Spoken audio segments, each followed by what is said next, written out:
which is the celebration of Chandan Gupta and H.R. Krishnamurti. My name is Shiladitya Sengupta. I am a postdoc currently at working with Professor Hajime Tanaka at University of Tokyo. So today I am going to present the work that I am currently doing, which is about the studying the avalanche dynamics in a 2D glass. So before I start, there are two things. One is that this is the first time I am presenting this work outside the group discussion, and this is still a very work currently ongoing work in progress. So the story is not fully complete. So questions and comments are most welcome. So here is a brief outline of my plan of the talk. So first I will explain what is the question I am studying. Second, I will quickly go through the equilibrium liquid results, and then I will focus on tell something about the avalanche in glass at zero strain, and then finally I will summarize and tell about the future plans. So first, what is avalanche? So this is a certain type of response of a system in response to a driving force, which is usually slow, where a group of particles show large collective displacement, which often leads to a loss of mechanical stability. And this displacement is typically very sudden, which means that the duration of the avalanche process is very small compared to the time gap between two avalanches. So the system shows intermittent dynamics. And we all know that such processes are very common in nature. For example, landslides and snow avalanches and earthquakes, etc.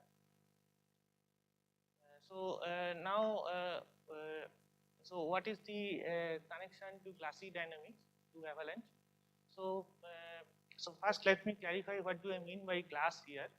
So what do I mean by glass is that this is in the sense of a laboratory glass.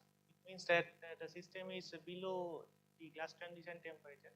In fact, in our case, it is below the DFT temperature, so that basically it is as out of equilibrium system on the time scale of observation. Now there are two very so such system is not completely frozen. So they will show some kind of a very slow structural relaxation on a very long time scale. And there are two phenomena, very important phenomena, which is associated manifestation of that, which is the aging of the glass, and first thing. And second is the glass to crystal transition, or the DFT. Since I come from the supercooled liquid background, so I just mentioned the corresponding phenomena in the supercooled regime, which is the usual structural relaxation and crystallization. And the basic point is that for these two processes, the mechanism underlying these two processes shows this avalanche-like behavior, and that's why we are interested in this studying this. Then I should mention something about the driving force. So the basically if you just take a thermal system without any external force like stress or strain, the driving force is very difficult to define in a concrete way. But typically one can somewhat vaguely say that the tendency of the system is the structure becomes more homogeneous, which is the result of the spontaneous thermal fluctuation. So very naive way of thinking about this is that, so by the textbook example, which is that I take an textbook liquid at perfect static equilibrium, then the density is constant everywhere. That is the perfect homogeneous state. And another way to motivate this is that to say that the system is trying to go to a lower free energy. So that is the thermodynamic sense of driving force. But the driving force is actually pretty clear if we apply a stress or strain externally, which is basically the external applied strain or stress. And even in that case, these other above two features should be present. And what is the response that the system shows? System loss of mechanical stability, And in particular, the thing that I am currently focusing or I am interested in is to understand the force network. And so the avalanche is nothing but the process of rewiring of this force network. So here is a more so details of the problem. So the system we study is a two-dimensional WCA potential, polydispersed WCA potential. So the reason for choosing this system is that this does not crystallize and it is somewhat weakly frustrated against crystallization. And for this system, there is a or structural order parameter which is useful. Previous works have shown that the orientational order parameter of this I6 is a good order parameter for this system. So so then basically the thing what we do, we equilibrate the system at normal liquid phase, then we do a quench and edge the system at 0 strain, and then we apply shear. And then we analyze what happens in the real space. And the goal and what we are trying to learn from this study is to find out the some kind of selection rules under shear, which basically means to say something about the avalanche process, like where does it start, how does it propagate, and when does it stop.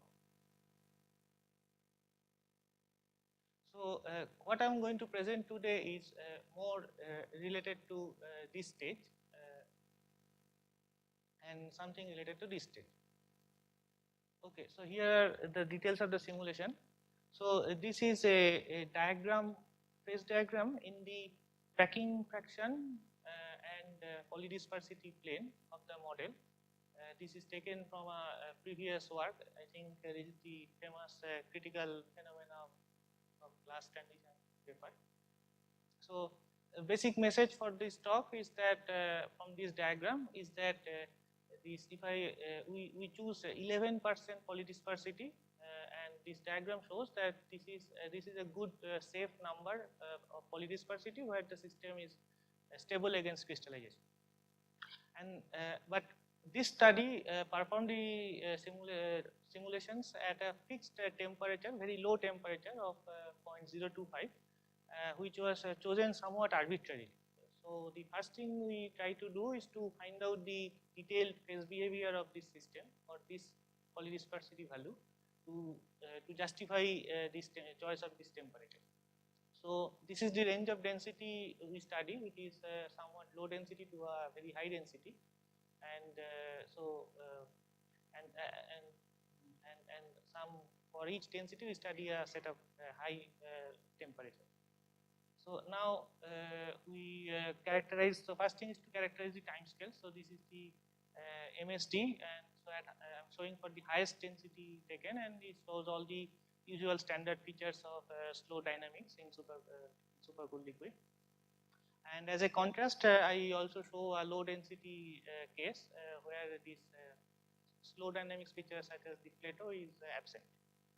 And similarly, this is the overlap function, that is a time scale, time correlation function.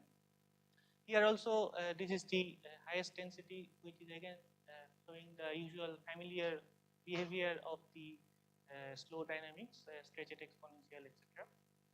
And the low density is those features are absent.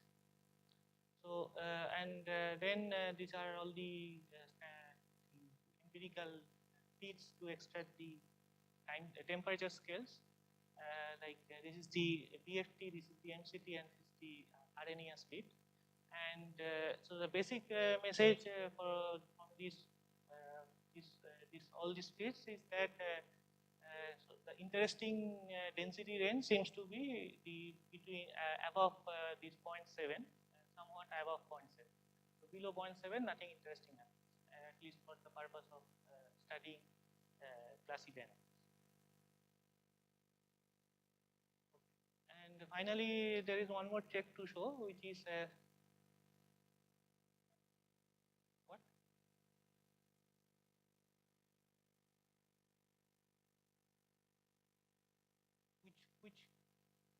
This one?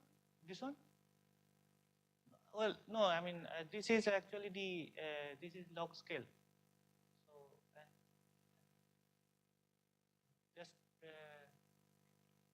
but this is Arrhenius feed, but shown in a log scale. So, this is the pair correlation function and structure factor. So, for this at the highest densities, from low to high to low temperatures, and the purpose of this plot is to show that the system is not crystallizing. And this is a further check for that. So this is the distribution of the order parameter for the range of high densities and low temperatures. So there is some peak at high value of order parameter, but there is also a broad distribution at low value of order parameter. And finally, this is the correlation function of the static correlation function of the order parameter, T6 normalized by the G of R. So all of at the highest density, that is the slowest dynamics, and all of them shows decay to 0. This is just to show, so there is no crystallization even at the highest density. So this is now, and so finally all of these are summarized in this phase diagram. So these are the range of parameter space explored, and so this is the onset, the line of onset of onset temperature. This is the some arbitrary gas transition temperature, and this is the VFT line. So this is the supercooled regime, and then we choose to study this regime, which is definite deep inside the glass phase. Okay, so now let me briefly recall the again the protocol of non-equilibrium simulation. So what we do is that we first we equilibrate the sample at a high temperature, which is our initial configuration, and then we do an infinite quench to a target low temperature, which is below the VFT temperature. Then we age the system for a duration of TH, which is the longest time that is possible in the simulation, which is something like 6 into 10 to the power 5 in real time. Then we switch on the shear at a constant strain rate, where the strain rates are varied in this range of values, and then we do a shear simulation at for another interval, which is set to equal to the aging time. So now, okay, let me just go through. Now we study. So the next I am going to show is to the results about the observation of avalanche. So we have observed the one avalanche using two kinds of indicators. The first one is some typical particle average indicators. So if the system is trying to go to a lower free energy state, and then usually lower free energy also means lower potential energy. So we expect that the avalanche events will be reflected as a 10 to the power 4.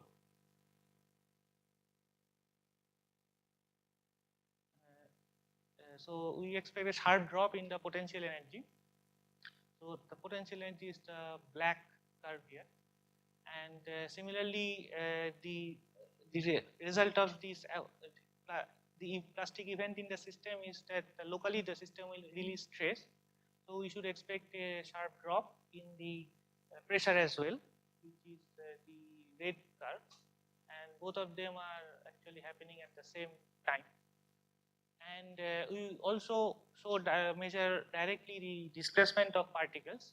So this is the squared displacement measured with reference to the t equal to 0 configuration, and these are averaged over particle. but unlike the standard MSD, we do not do any average over time origin. And this shows, directly shows that the particles this is sudden step-like increase. So then what? Okay, so the other kinds of variables that we have studied is the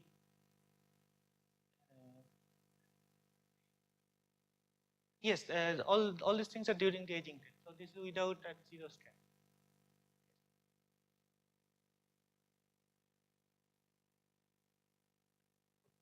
So the other observables are about the force network.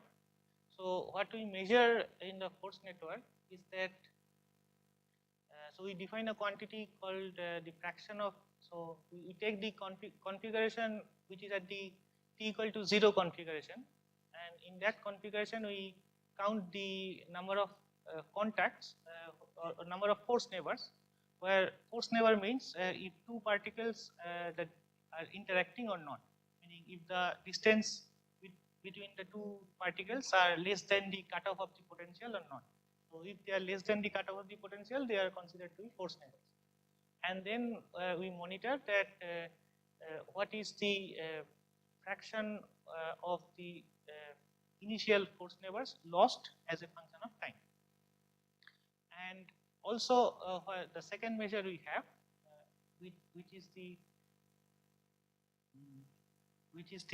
so we calculate the statistics of the contact force distribution, and we have taken 4 different measures. One is the maximum value of the contact force, one is the minimum value of the contact force, third is the average value of the contact force, and fourth is the standard deviation.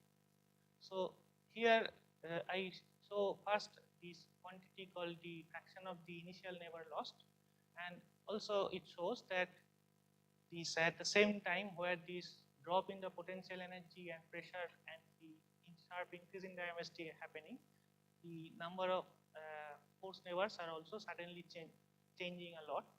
So this is just telling that the system is directly, there are a lot of reorganization happening in the system, which is the rewiring of the force network. And so this is the average value of the contact force, the amplitude of the contact force as a function of time. So this also shows that the clear change at the same time, and which is even more clear if we, and as a to show that it happens at the same time, I also show the potential energy for comparison. And this is a scatter plot of the average contact force versus potential energy to show that there are like 2 different clusters. And this is the fluctuation of the this is standard deviation of the contact force distribution. So here also it is not that much clear, but there is some change which is here at the same time.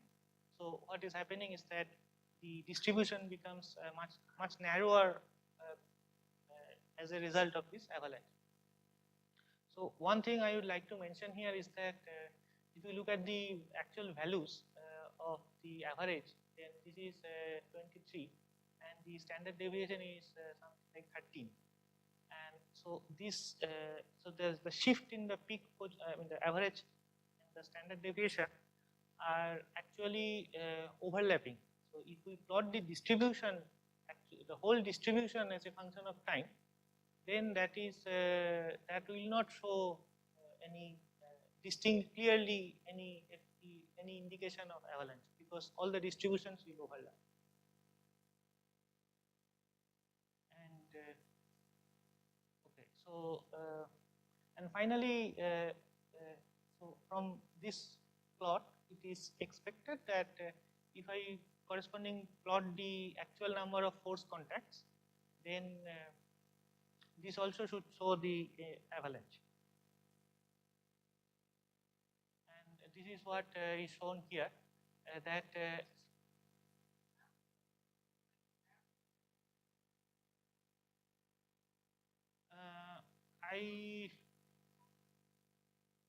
I mean, currently what I have is a movie which I hope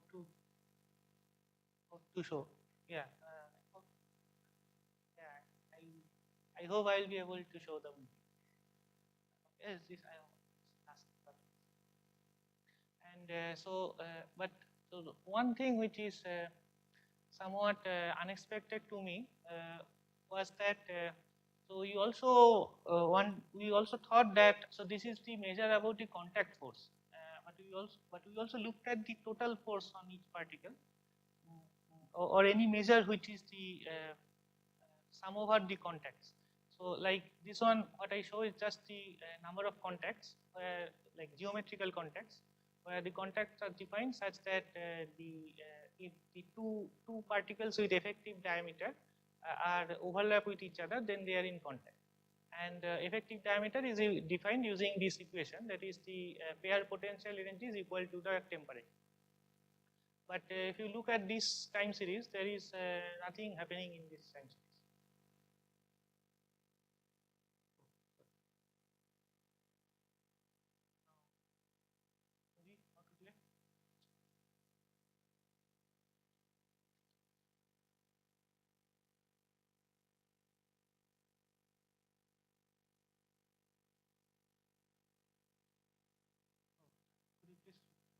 Please play it in a loop. Is it possible to play in a loop?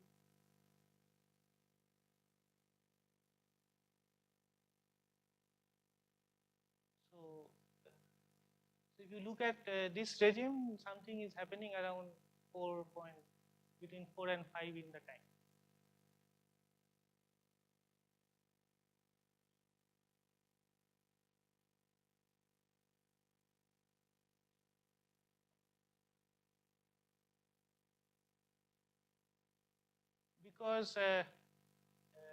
Because this is a large number of, this is a collective behavior. So for example, let me just see, okay, can I stop the movie and go back to a plot?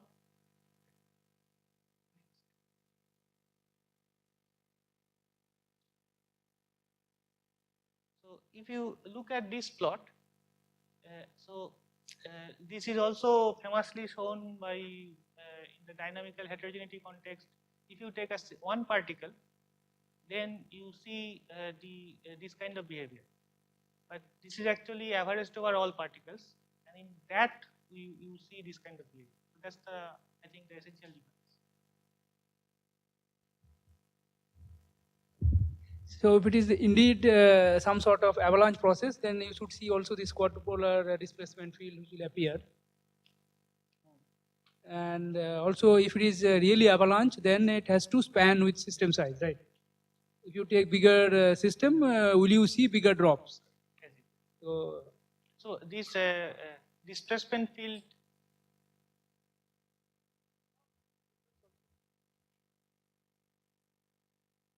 this quadrupolar feature will be seen also in thermal. So this quadrupolar feature will also be seen at finite temperature. Okay, so if there are no other questions, let's thank Shiladitya and all the other speakers.